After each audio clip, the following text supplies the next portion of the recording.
ان میں جنہوں نے اپنے دین کو ٹکڑے ٹکڑے کر لیا اور مختلف فرقے ہو گئے، ہر فرقہ اس سے خوش ہے جو ان کے پاس ہے۔ اور جب لوگوں کو کوئی تکلیف پہنچتی ہے تو اپنے رب کو پکارتے ہیں اس کی طرف رجوع ہو کر، پھر جب اللہ اپنی رحمت کا مزہ چکھاتا ہے تو ایک فرقہ ان میں سے اپنے رب کا شرک کرنے لگتا ہے، استغفر اللہ، تاکہ جو ہم نے بخشا ہے اس کی ناشکری کریں۔ تو خیر، فائدہ اٹھا لو، پھر تم کو جلد معلوم ہو جائے گا۔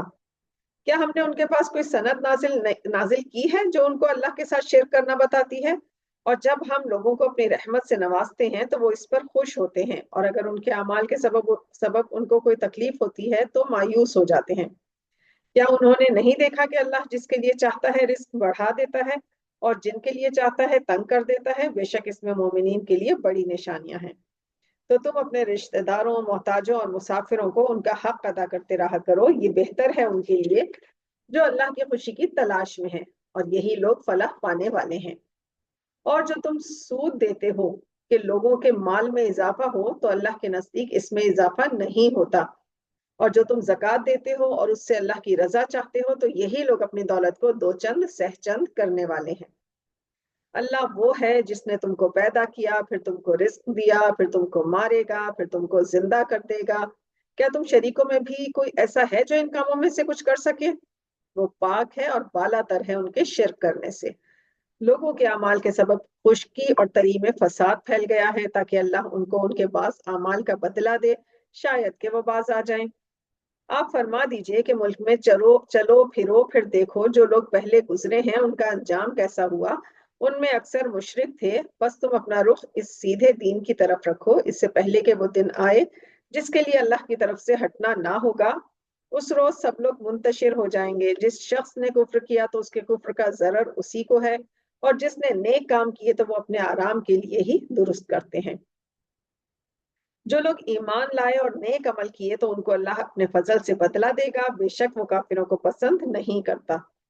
اور اللہ کی نشانیوں میں سے یہ ہے کہ وہ ہواؤں کو بھیجتا ہے جو خوشی کی خبر دیتی ہیں، اور تاکہ وہ تم کو اپنی رحمت کا مزہ چکھائے، اور تاکہ اس کے حکم سے کشتیاں چلیں، اور تاکہ تم اس کا فضل تلاش کرو، اور تاکہ تم شکر کرو۔ اور ہم نے آپ سے پہلے بھی رسول بھیجے تو وہ ان کے پاس نشانیاں لے کر آئے، سو جو نافرمانی کرتے تھے ہم نے ان سے بدلہ لے کر چھوڑا، اور مومنوں کی مدد ہم پر لازم تھی۔ اللہ ہی ہواؤں کو چلاتا ہے تو وہ بادلوں کو اکھاڑتی ہیں، پھر اللہ جس طرح چاہتا ہے آسمان میں پھیلا دیتا ہے اور تہ بتہ کر دیتا ہے۔